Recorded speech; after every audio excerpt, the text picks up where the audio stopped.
It was just another hectic Monday morning in New York City, the kind of day where the crowd surged like a restless ocean and no one dared to make eye contact. The subway roared beneath the feet of thousands, and amidst the chaos, a single father named Daniel Carter hustled to make it on time to his job interview. A former paramedic turned struggling janitor, Daniel had been fighting tooth and nail to give his 7-year-old daughter Lily a better life since the tragic car accident that took his wife 2 years ago. Clutching his crumpled resume and adjusting Lily's pink backpack on his shoulder, she was spending the day with his elderly neighbor. Daniel was lost in thoughts of hope, desperation, and what-if scenarios. The subway car was packed, standing room only, when he boarded at the 42nd Street station. As the doors closed and the train lurched forward, a shriek cut through the ambient noise. Everyone turned. A young woman, visibly pregnant and distressed, stumbled and grabbed a pole near the center of the car. She clutched her belly, her face contorted in pain. A gasp followed by a moan told everyone what was happening. She was in labor. Panic rippled through the train like wildfire. People backed away, unsure of what to do. Some reached for their phones, others for the emergency intercom. But Daniel's instincts kicked in. Without a second thought, he pushed through the stunned passengers and knelt beside the woman. "Ma'am, it's okay. I'm a former paramedic," he said calmly, but with urgency. She barely managed to nod, tears streaming down her face as another contraction gripped her.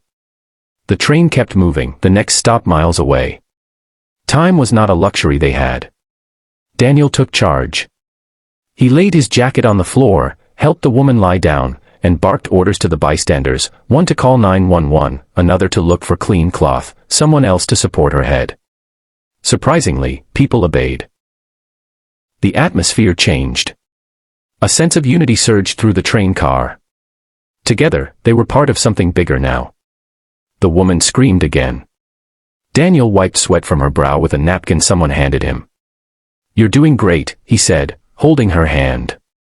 "Just keep breathing with me." 10 excruciating minutes later, the subway erupted in cries of new life as a baby boy was born right there in the train car.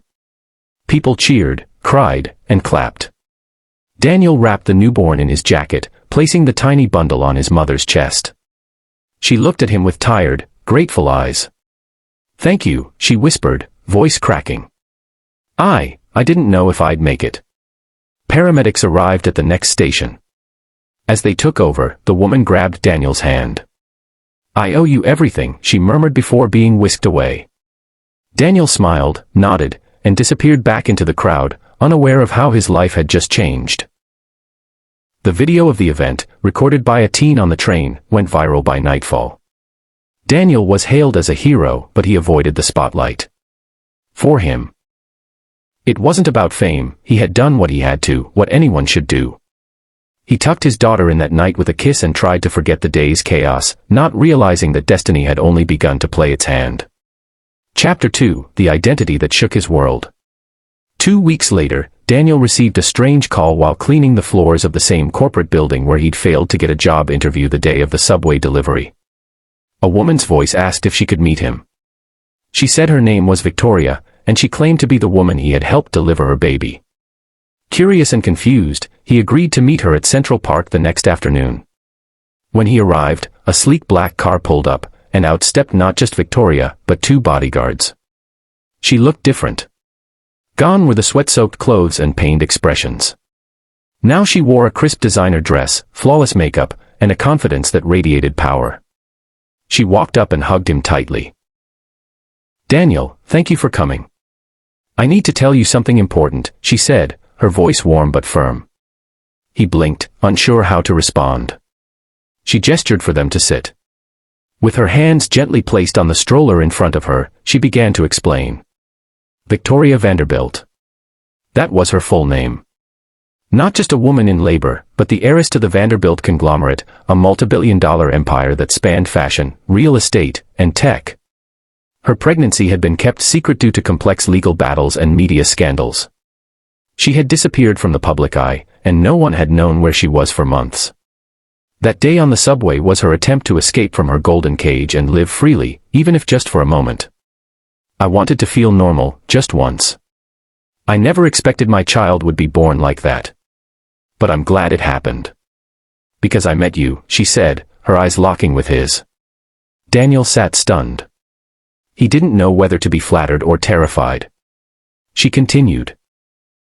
Daniel, I don't want to just say thank you. I want to help you. He tried to decline. Pride welled up inside him, but Victoria persisted. She offered him a job, no, a partnership, in a charitable foundation she wanted to start, one focused on emergency aid, single parents, and former medical workers trying to reintegrate into society. She wanted him as the face of the initiative. He stammered, but I'm just a janitor. No, you're a hero. And I want my son to grow up knowing the men who delivered him in a subway car never gave up on life. Daniel finally accepted. The transformation was swift. He went from struggling single dad to a respected figure in social circles and media. But he never let fame change him. Lily remained his anchor, and he used every opportunity to teach her humility and kindness. Months later, during the opening gala of the foundation, Daniel stood on the stage with Lily in his arms and Victoria beside him, holding her son.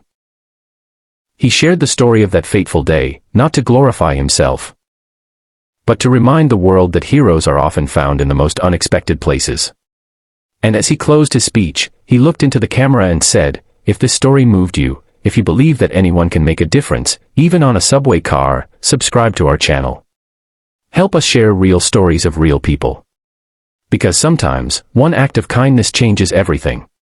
The full story script for Single Dad helped a woman deliver a baby on the subway, but her identity shook him to his core, has been completed in 2 engaging 5,000-word chapters. Let me know if you'd like me to extract YouTube SEO keywords, split the script into a video voiceover format, or design a thumbnail caption.